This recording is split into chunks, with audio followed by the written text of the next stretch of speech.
Assalamualaikum warahmatullahi wabarakatuh. Innal hamdalillah. Allahumma sholli ala sayyidina Muhammad wa ala ali sayyidina Muhammad. Pemirsa, puji syukur kehadirat Allah Subhanahu wa taala yang pada kesempatan kali ini masih mempertemukan kita di majelis yang penuh barokah, tanpa halangan dan tentu diberikan sehat dan penuh nikmat. Pada kesempatan kali ini kita bersama dengan beliau Gus Hakim.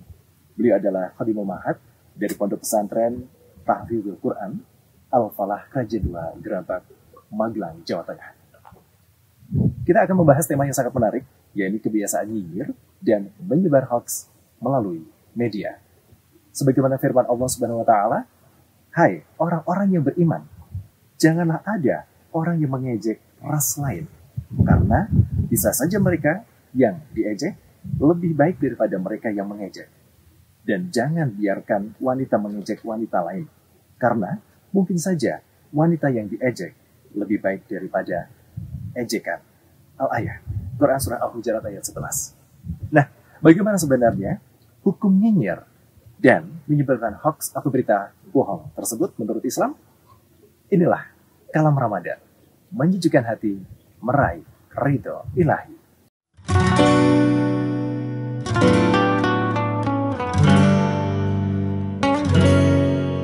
Assalamualaikum Gus. Waalaikumsalam warahmatullahi Apa kabar, wabarakatuh. Gus? Alhamdulillah baik, Sehat, Mas. Alhamdulillah. Sibuk apa nih Gus?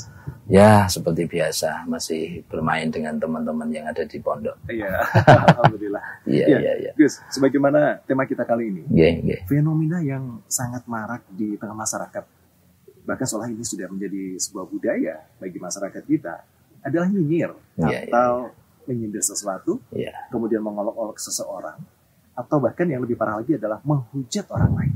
Nah, pihak lain juga sering merasakan hal ini. Mereka melakukan ini biasanya melalui media sosial, semacam FB, Twitter, dan juga lain sebagainya. Bagaimana pandangan Islam terhadap hal ini, Gus? Begini ya, pandangan Islam tentang masalah nyinyir itu begini, Mas. Allah Subhanahu wa ta'ala itu menciptakan manusia, menciptakan makhluknya dengan berbagai sifat. Sifat buruk ada, sifat baik ada. Dan di antara salah satu contoh sifat buruk yang sering terjadi di dalam manusia adalah dengan lisannya. Karena lisan itu manusia bisa terpeleset dengan jurang yang tidak baik, dengan perbuatan yang tidak baik, yang hasilnya akan menyakiti terhadap perasaan orang lain. Sementara Allah Subhanahu wa ta'ala itu sudah memberikan contoh kepada kita, kepada Rasulullah Muhammad sallallahu alaihi wasallam, yang beliau pun tidak pernah mencaci, tidak pernah menyindir terhadap makanan yang tidak disukainya. Ketika Kanjeng Nabi itu diberikan makanan di hadapannya, kemudian beliau itu tidak menyukainya, maka tidak akan pernah mencaci makanan itu. Itu yang dilakukan oleh Kanjeng Nabi Muhammad SAW. Dengan makanan pun tidak mau mencaci, apalagi dengan manusia. Jadi nyinyir itu termasuk mencemooh, mengolok-olok terhadap manusia lain. Dan bisa disimpulkan bahwasanya orang yang mengolok-olok terhadap orang lain itu sama dengan orang yang membuat orang lain menjadi sakit hati. Jadi dalam hukum Islam, membuat orang lain sakit hati itu pasti hubungannya adalah dosa.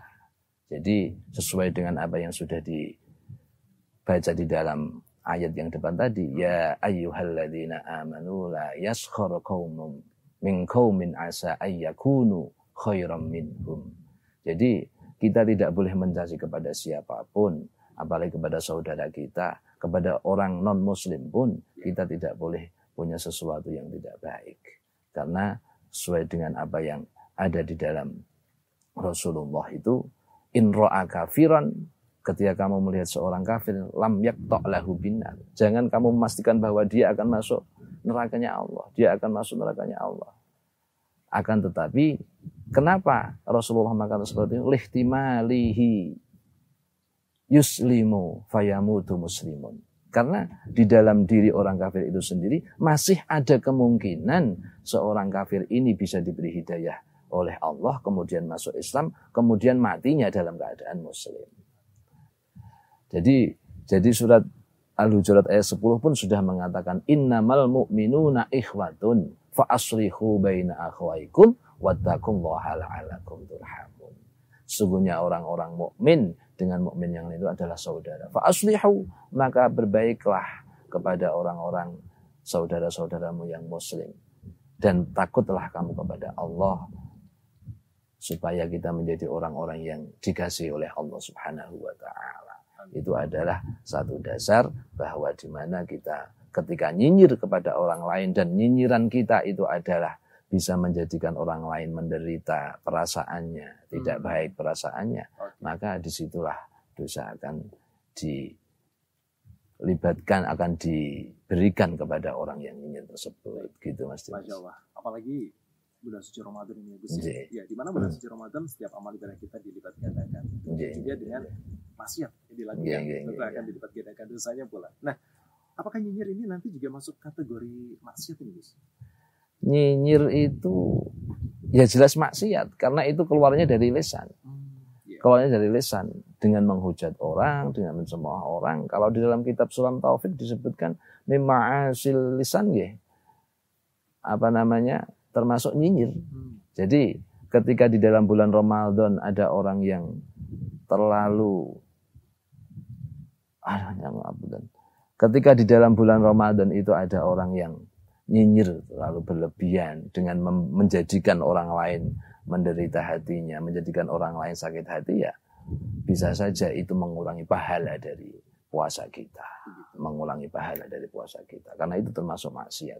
Tapi pahalanya, puasanya tidak batal ya Gus? Insya Allah tidak batal, cuman akan mengurangi pahala yang menjadikan ya kita sia-sia sajalah di dalam melakukan puasa itu.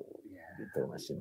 Jadi daripada buat nyinyir, mendingan buat tadarus ya, di masa gitu. Ramadan ini. Baik, pemirsa yang dirahmati Allah Subhanahu wa taala, menarik sekali ya yang menjadi pembahasan kita pada kesempatan kali ini. Dan tentu kita semua ingin terhindar dari maksiat yang bahkan terkadang kita tidak rasa atau tidak kita sadari bahwasanya nyinyir yang kita lakukan adalah perbuatan dosa kepada orang lain dan maupun kepada Allah Subhanahu wa taala. Nah, bagaimanakah agar kita bisa terhindar dari perbuatan tersebut? Jangan kemana-mana, kita akan segera membahasnya masih bersama Gus Hakim setelah jeda berikut ini. Tetap di Kalam Ramadan, menyucikan hati, meraih ridho ilahi.